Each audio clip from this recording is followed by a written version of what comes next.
पाकिस्तान कायदे आजम मोहम्मद अली जिन्ना निजर जिद्दी पाई भारतर विभाजन करथिले। अनेक किछि जिनिस से निज इच्छा हिसाब रे भारतरु पाकिस्तान को नहीं जाइथिले, किंतु एमिति अनेक जिनिस रही जाइथिला जोटा जिन्नांकर हेइकि भी तांको पाखकु जाई पारि नथिला बा तांकु केबे भी मिली पारि नथिला।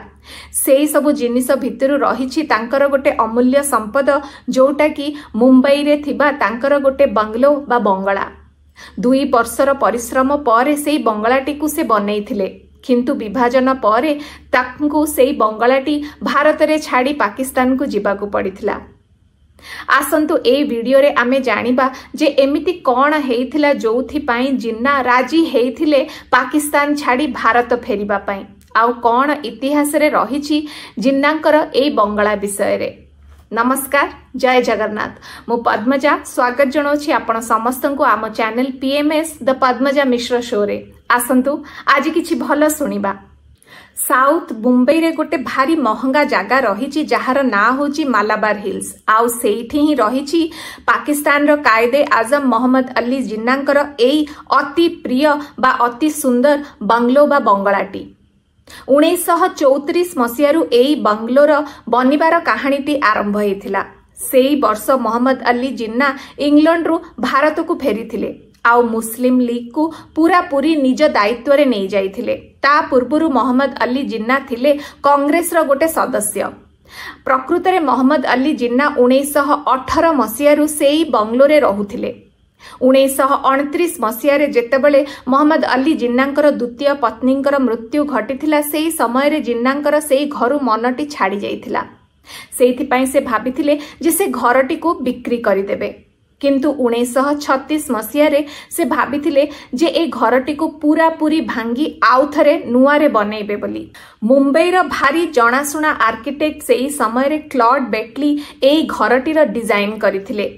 ए घरटी रे लागिथिला इटालियन मार्बल, इटालियन अक्रोट काठरू बनिथिला एहार फर्निचर, आउ इजिप्ट रु स्पेशल मिस्त्री सबु आसीथिले ए घर पई काम करिबा पई। सेही समय रे घरटी रे लागिथिला गोटिए लिफ्ट जहा भी बाहरु आसीथिला। ए घरटी बनिथिला पूरा 2.5 एकर जगह रे। भारी मन ध्यान देई ए घरटी रो गोटिए गोटिए जिनिस को मोहम्मद अली जिन्ना बनेइथिले आउ जोड़ीथिले। 1939 मसीहारू रहिबा भी आरंभ करिदेइथिले मोहम्मद अली जिन्ना ए घरटी रे, किंतु घर बनिबारे जेतिकी समय लागिथिला सेई समय भितरे बहुत किछि बदली जाइथिला। 1940 मसीहारे लाहौर डिक्लेरेशन पर पाकिस्तान बनैबार दाबी भारी जोरसोर रे चलीथिला।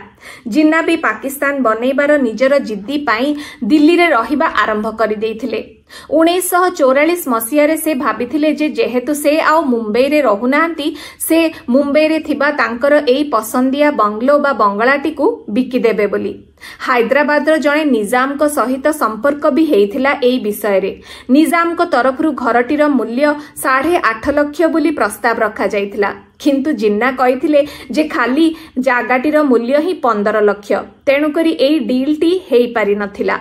1947 मसीहा आरंभ बेलुकु जेतेबेले डिसाइड हेई जाइथिला जे भारतर विभाजन हेबो एवं पाकिस्तान आउ गोटे देश बनिबो बोली, मोहम्मद अली जिन्ना निजर दिल्ली रे थिबा घरटी को तांकर अति प्रिय मित्र रामकृष्ण डालमिया को 3 लाख टंका रे बिक्री करि देइथिले। हेले आर पटे तांकर मुंबई रे थिबा एई अति प्रिय बंगलोटी बिक्री हेई पारि नथिला।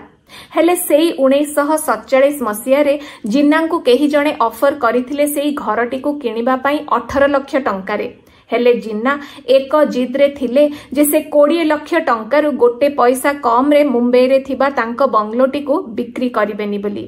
आउ विभाजन परे घरर मालिक चली जाइथिले पाकिस्तान, किंतु घरटी रही जाइथिला भारत रे। घरटी को छाड़ी तो चली जाइथिले जिन्ना पाकिस्तान, हेले तांकर सेई घरु मन भरी नथिला। से सबुबेले निजर मुंबई रे थिबा सेई बंगलाटी को भारी झुरुथिले। जेतेबेले जिन्ना पाकिस्तान गले सेई समय रे नेहरू श्री प्रकाश नामक जणे राजनेता को पाकिस्तान रो प्रथम हाई कमिशन भाबे नियुक्ति देइथिले। जेतेबेले श्री प्रकाश पाकिस्तान रे पहुंची थिले सेतेबेले हाई कमिशन रो किछि ऑफिस नथिला। आउ सेइथिपाई श्रीप्रकाश रहुथिले गोटे होटेल रे। डॉक्टर अजित जावेद नामक जने लेखक जिन्नांकर जीवनी उपरे गोटे बही लिखिचंती। तार नाटी हेउची सेक्युलर एंड नेशनलिस्ट जिन्ना। एई बहिरे से लिखिचंती जे जेतेबेले जिन्नांक पाखरे ए खबर पहुंचिला जे भारत सरकार जिन्नांकर घर उपरे कब्जा करिबाकू जाउछंती, जिन्ना श्रीप्रकाश का पाखकू जाई बहुत दुखरे कहिथिले जे नेहरू को कुह जे से ए प्रकार मते दुख न दियंतु। तमे जानिन जे मु मुंबई को केते भल पाए। मु मोर जीवनर शेष दिन सेठी ही बितेइबाकू चाहुछि। जिन्नांकठू एई कथा सुनी श्रीप्रकाश आश्चर्य हो जाइथिले। आउ से जिन्ना को प्रश्न करथिले जे ताहाले कोन मु प्रधानमंत्री को कहिबी जे आपण पाकिस्तान छाड़ी भारत फेरिबाकू चाहुचंती। तार उत्तर रे जिन्ना कहिथिले हां तमे प्रधानमंत्री को सेया कहिपार। आउ तांकू एइटा भी कहिबो जे मु दिल्ली जाई नेहरूंक सहित देखा करिबाकू चाहुछि। आउ एइटा भी चाहुछि जे आमर पुराना झगड़ा सबू भूली जाई आमे पुणी थरे मित्रता आरंभ करिबु बोली। किंतु जिन्नांकर एई इच्छाटी हेई पारिलानी। से पाकिस्तान रे ही रही गले। निजर मुंबई रे सेई बंगलाटी को जिन्ना यूरोपियन फैमिली को देबा पई चाहुथिले। नेहरू भी एइथि पई राजी हेई जाइथिले एवं जिन्नांकर एई बाबदरे 3000 टंका भड़ा भी दिया जिबार कथा हेइथिला। किंतु एई डीलटी हेबा पूर्वरु ही सेप्टेम्बर 1948 मसीह रे जिन्नांकर मृत्यु घटिथिला। निजर सेई घरटी को जिन्ना निज भौणी फातिमांक नारे करि देइथिले, किंतु फातिमांकु भी सेई घरटी मिली पारलानी।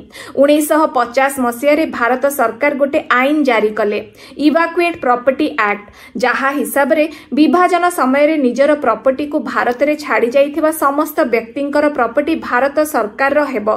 तेनु जिन्नांकर बंगलाटी भारत सरकारंकर कस्टडी रे आसीगला।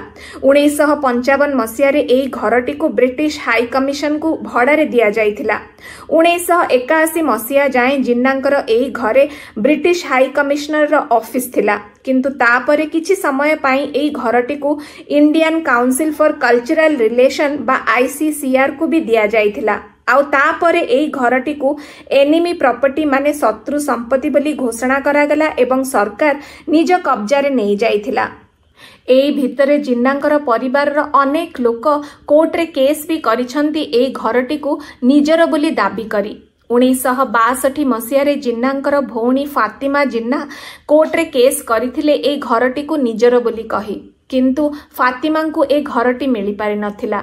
ठीक सेहीपरि 2007 मसीह रे जिन्नांकर एकमात्र झियो डीना वाडिया भी कोर्ट रे केस करिथिले एई घरटी को तांकर बोली दाबी करी।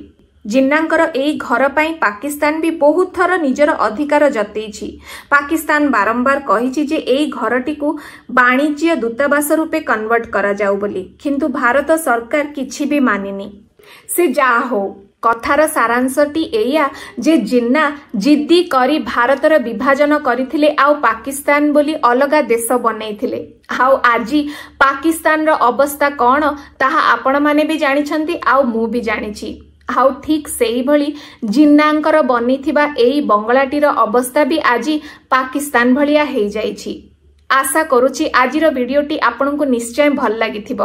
भल लागिथिले वीडियोटी को लाइक करिवे, चैनलटी को सब्सक्राइब करिवे, सबु वीडियो को पूरा शेष जाए निश्चित रूपे देखुथिबे। आमे पुणी थरे देखा हबा आउ गोटे नुआ वीडियो आउ गोटे सुंदर कहानी सहित। रहिली, जय जगन्नाथ।